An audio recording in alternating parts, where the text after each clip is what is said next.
Saturday mornings were supposed to be safe. Cereal in hand, blanket on your lap, and a stack of VHS tapes that promised nothing but fun. Or so we thought. But when you actually rewatch some of those cartoon movies that shaped our childhood, you start noticing things, disturbing things, and somehow slipped right past us as kids. Today we're diving into 10 disturbing 80s and 90s cartoon movie moments you never noticed. We're talking Don Bluth at his darkest, Disney at its most ruthless, and even a few films you probably haven't thought about in decades. From blood-soaked rabbits to nightmare clowns, these are the moments that made you squirm, even if you didn't know why. Before we start, if you love these deep dives into the darker side of childhood classics, tap that super thanks button to help me keep making these videos. And if you want to relive these movies yourself, I've linked the DVD collection right at the top of the description.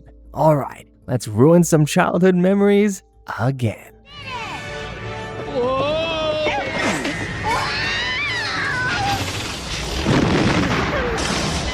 Picture it. You're a kid sprawled out on the carpet with a Saturday night VHS double feature, watching sweet little Feifel Mouskowitz sail toward a better life in America. The music is hopeful, the family is singing, until bam!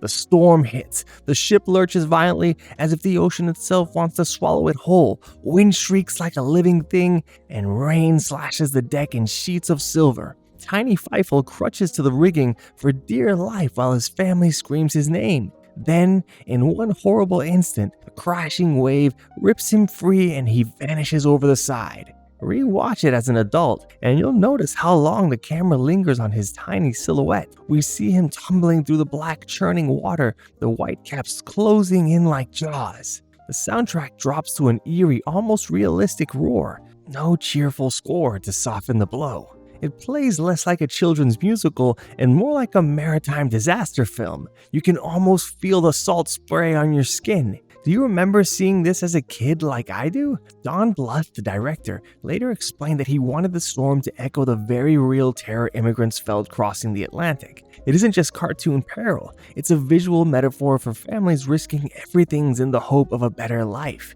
And when you realize the subtext, that many never made it, you understand why that sequence is so unnervingly powerful. For a so-called family musical, it's a straight-up nightmare of helplessness and loss, a gut punch that stays with you long after the credits roll.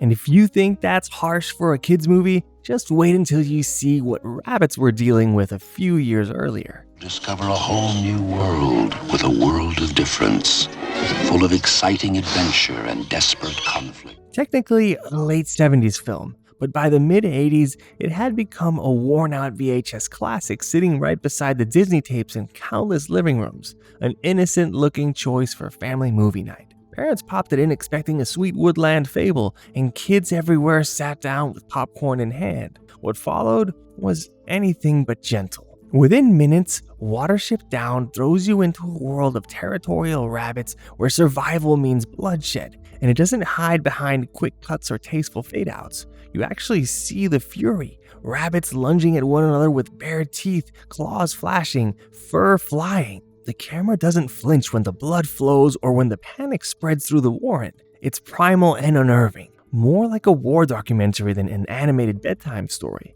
As children, many of us just registered it as scary without fully understanding why our stomachs tightened. Rewatch it as an adult, and the allegory leaps out. It's an unfiltered meditation on war, displacement, and the cost of freedom. Author Richard Adams wrote it as a parable about the brutality of nature and the savagery of human conflict, and the animators refused to soften that vision. Even today, people who stumble onto this film for the first time are stunned that something so violent and so emotionally heavy was ever marketed as a kid's cartoon.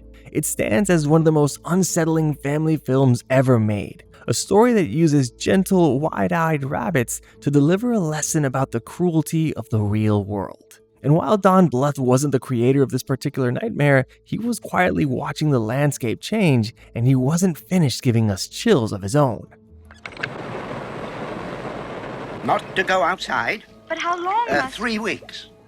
Don Bluth again, clearly the master of traumatizing children. And nowhere is that more obvious than in the legendary Great Owl scene from The Secret of NIMH, a moment that feels less like an animated family film and more like a gothic nightmare captured on celluloid. The camera doesn't simply cut to the owl, it glides, slow and deliberate, into a cavern so thick with spider webs that you can almost feel them clinging to your skin. Every shadow stretches like a living thing, dust swirls in shapes of moonlight, and the silence is broken only by the faint creak of old branches and the unsettling drip of unseen water. Then, from the blackness, two enormous eyes ignite. Sudden, unblinking orbs of molten gold that seem to burn straight through the screen.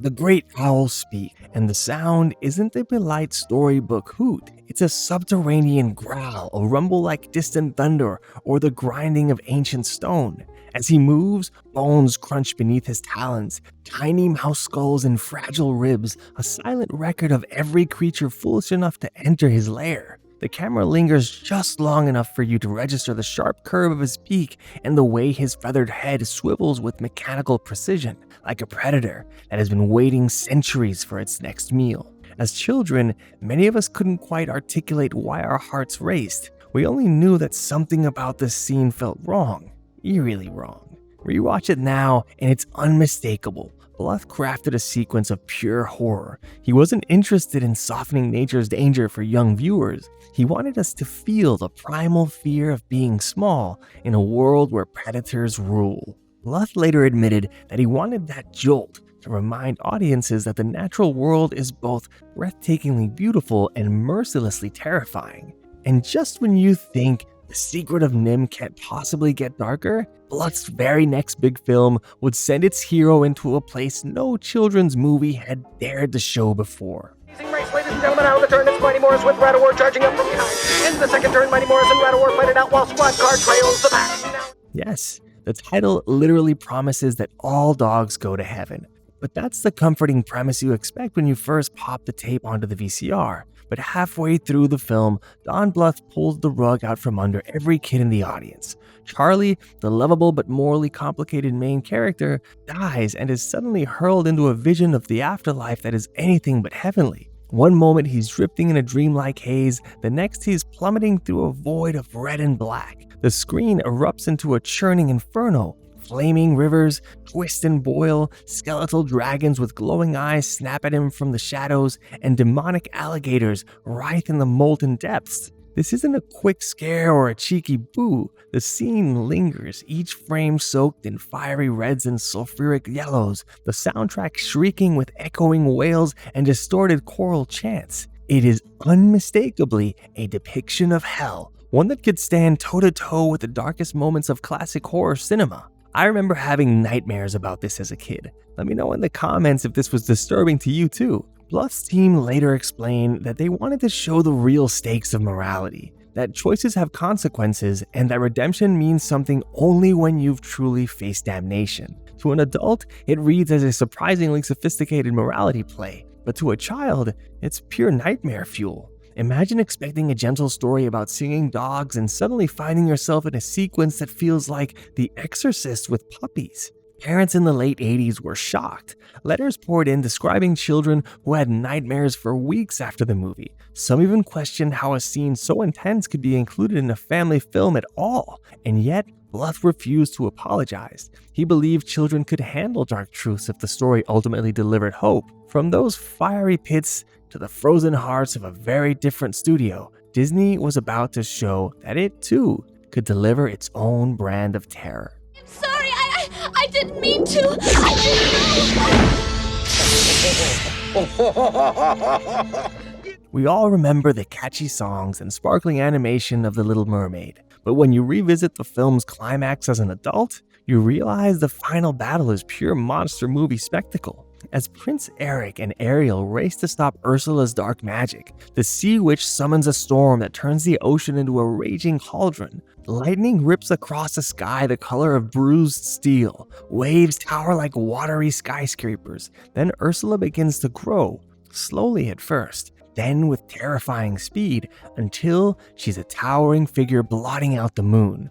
Her once playful crackle drops into an inhuman roar that vibrates like thunder. The animators drench the screen in deep purples and black, her hair swirling like ink in the current. Her eyes glow with a wicked light as she raises a trident crackling with raw electricity. Every moment is deliberate and menacing, less cartoon villain and more ancient sea deity. For a moment, it feels like you're watching a full-fledged horror movie, the kind where nature itself has turned against humanity. And then comes the shock. Prince Eric steers a massive splintered ship directly toward her.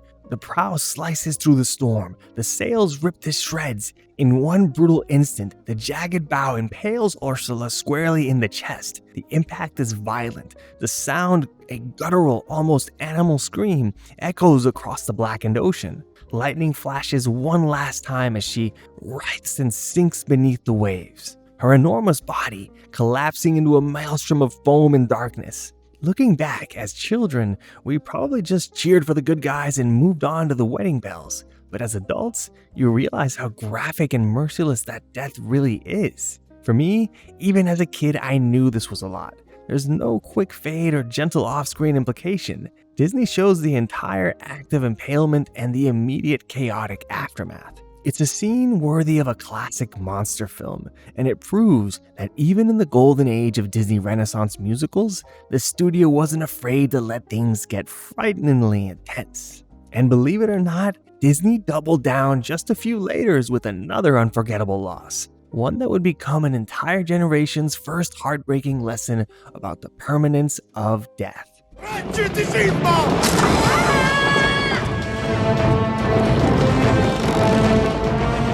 You know this scene. We all do. The wildebeest stampede in The Lion King isn't just famous, it's seared into the memories of an entire generation. It begins with the low rumble, almost like distant thunder, before the ground itself starts to tremble. Dust rises in golden clouds as hundreds of wildebeest pour over the ridge, their eyes wild, their hooves pounding like an oncoming army. Scar, calm and calculating, sets his trap and utters that cold, now iconic whisper, "Long live the king."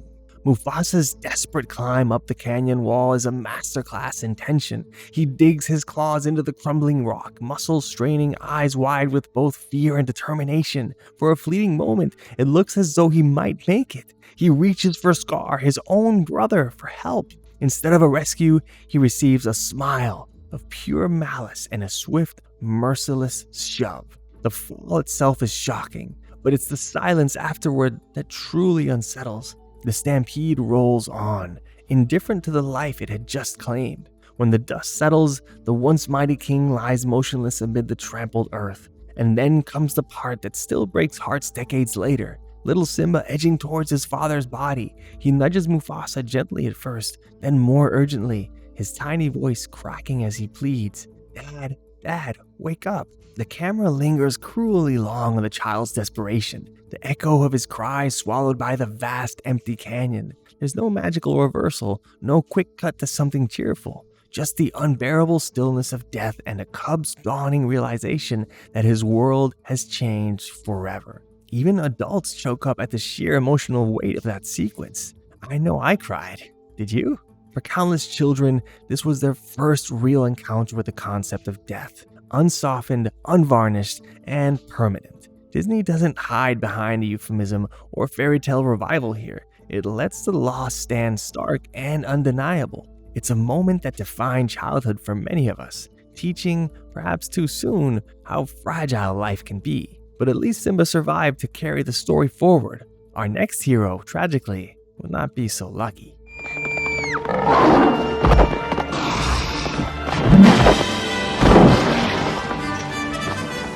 Before The Lion King broke hearts, Don Bluth had already taken audiences on a devastating emotional journey in The Land Before Time. Early in the film, Littlefoot's mother stands as his only real protector in a prehistoric world already scarred by famine and danger. When the menacing Sharptooth attacks, she doesn't hesitate. With a mixture of ferocity and maternal instinct, she throws herself between her child and the massive predator. The battle is tense and unflinching. The animators linger on every swipe of Sharptooth's claws and every desperate shove as Littlefoot's mother uses her tail and sheer strength to fend him off. The sky above is bruised purple, lightning flickers across the storm clouds, and the soundtrack swells with low, ominous notes. She finally drives the beast away, but not without a terrible cost. Her body, now trembling and bloodied, begins to collapse.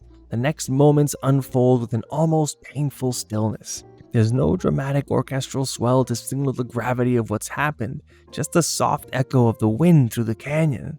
Littlefoot presses against his mother's side, his voice breaking as he pleads for her to stay awake. Her breathing is shallow, her words gentle but final. When she finally falls silent, the camera doesn't cut away.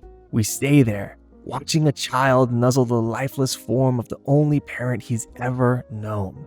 Littlefoot wanders alone into the darkness, calling her name again and again. His cries bounce off the canyon walls, each echo a reminder of the emptiness he now faces. There's no magical rescue, no sudden return, just a small orphan dinosaur trying to understand a loss he can't possibly comprehend. For many of us, this was the first time a kids' movie forced us to confront the raw reality of death. It's almost cruel in its realism, quiet, lingering, and heartbreakingly true. Even decades later, that scene remains one of animation's most powerful and gut-wrenching portrayals of grief. And speaking of grief, the next cult classic takes the pain of loss to an even more unsettling place, one that feels almost uncomfortably adult in its melancholy.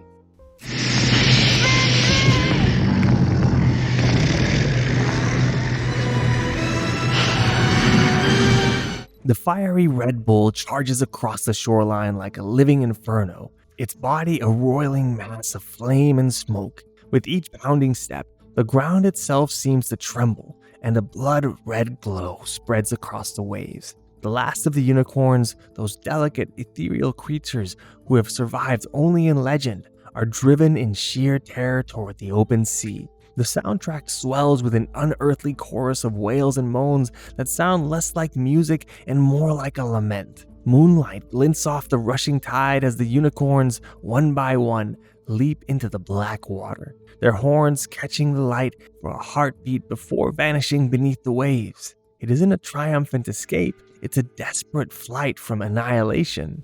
The camera lingers on their white manes disappearing into the dark, making you feel every ounce of their fear. It's a haunting image of extinction, majestic beings choosing the icy embrace of the ocean rather than face the relentless beast on land. Even as a child, you sense the hopelessness. As an adult, you see it as a parable of loss and the fragile nature of beauty in a world that often destroys what it cannot control. The Red Bull doesn't roar or gloat, it simply drives them forward, an unstoppable force of destruction, indifferent to the tragedy it creates. And if you thought that was dark, brace yourself, because the next animated nightmare manages to be even more unsettling. I'm back! Hexxus.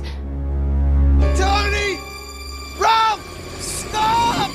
Tim Curry's smoke monster villain, Hexxus, doesn't just make an entrance. He oozes into existence like a living nightmare. Bursting from the heart of an ancient tree, his form begins as a slick, churning pool of black tar, then rises and twists into a humanoid shape that's equal parts shadow and flame. The animators give him a liquid hypnotic motion. Every ripple of smoke moves like it has a mind of its own, slithering and curling with a disturbingly sensual grace. As he sings his infamous number, his deep velvety voice slides between notes in a way that feels almost seductive. But while the melody lures you in, the imagery surrounding him is anything but comforting. Skeletons flicker briefly in the smoke like trapped souls. Flashes of toxic clouds and rivers of bubbling sludge swirl around him. Fire licks at the edges of the ocean while the colors shift from sickly greens to burning oranges. It's a visual love letter to apocalypse, an environmental cautionary tale disguised as a villain's showstopper. Even as children, we felt the pull of that scene without fully understanding why it unsettled us. The mixture of adult theatricality and looming ecological doom makes it one of the most striking sequences of any animated film from that era. As adults, the message is crystal clear. Hexxus isn't just a villain. He's pollution personified, a charismatic embodiment of humanity's darkest impulses toward destruction. It's a rare moment where a kids' movie dares to be both alluring and horrifying at once, proving that the environmental warning at the core of FernGully is every bit as haunting today as it was in the early 90s. And finally, we come to the scene that has haunted 2 generations.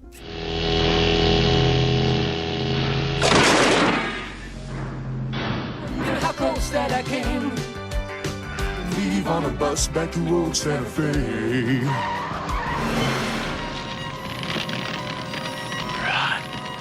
Two moments in The Brave Little Toaster still give adults the creeps, no matter how many times we revisit the film. First comes the junkyard sequence, which plays like a cheerful musical number at first glance, until you realize what's really happening.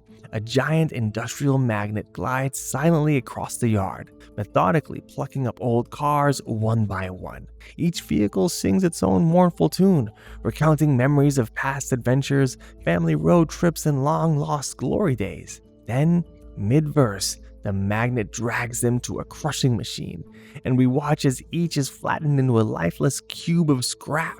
It's a musical about mortality disguised as a catchy sing-along, a chilling reminder that even the most beloved creations are eventually discarded. And then there's the infamous clown nightmare. Toaster drifts into a dream where a towering clown with razor-toothed grin and glowing maniacal eyes loom over him. Flashing lights and a discordant circus soundtrack make the scene feel like something lifted straight out of a psychological horror film. The clown's shrieking laughter echoes as Toaster dangles helplessly, unable to escape the nightmare. It's hard to believe Disney distributed this film and presented these moments to children, but that's exactly what makes it unforgettable. A so-called kids movie that sneaks in a double dose of existential dread, leaving scars on a generation that thought they were just in for a lighthearted animated adventure.